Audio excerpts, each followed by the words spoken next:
Hi everybody, it's Dr. Magnifico from jarrettsvillevet.com. This is Posey. Posey has had almost a lifelong affliction of this really terrible skin.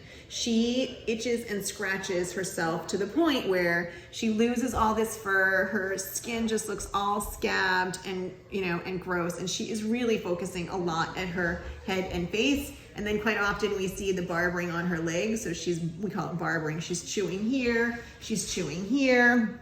She's just kind of chewing and licking and scratching herself to the point where she just looks like she's really, in poor shape. She is on Bravecto. So Bravecto is a 3-month topical for cats. She's on that. That does a really good job for ectoparasites. So fleas and mange. So that's a really good product to be on. The most important thing for any of these allergy guys is to stay on a really good flea and tick. She's also on a skin diet. I think the diet might need to be changed up, and she's just generally unhappy because she spends her whole life over grooming. Certainly finding a dermatologist is a really great option, so talk to your veterinarian about referral to a dermatologist. We would do things like skin scrapes, and we might do fungal cultures. In her particular case, her mom really thinks that she overgrooms because she's such a nervous Nelly. So we are gonna put her on an anti-anxiety medication. I usually pick fluoxetine or Prozac because I think it works really well. She gets gabapentin every so often. That really does help kind of calm her down.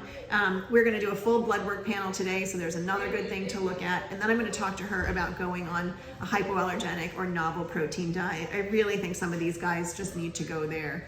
Ideally, I want to avoid the long-term steroids. Depo-Medrol is something that we give a lot to these guys, and it really does help them feel better. But the overuse of a long-term steroid really doesn't get you your treatment, and it really can be detrimental long-term. Cats do a little bit better on steroids than dogs. The other product that I like a lot is Atopica. So that is a product that we use for skin. So we are going to address as many things as we can, and then we'll talk about referral. But in general, these cats that are grooming to this degree are really, really uncomfortable. And it's, I get poison ivy really bad, and I tell people being so itchy and so miserable and feeling like your skin is always unhappy is really a form of torture. So trying to find an answer for these guys is really important.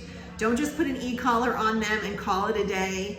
Really try to get to the root or the source of what's going on. And don't be afraid to talk about parasites. Don't be afraid to talk about diet. Don't be afraid to talk about long-term medications, whether that's anxiety medications or whether that's allergy medications, to see if we can get things feeling better.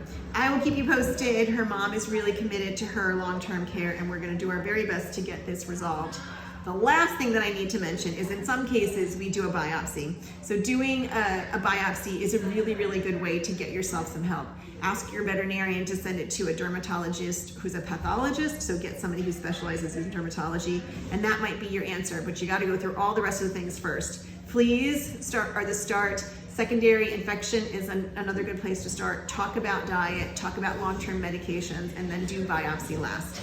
If you have any questions, you can reach me here at Jarrettsville Vet.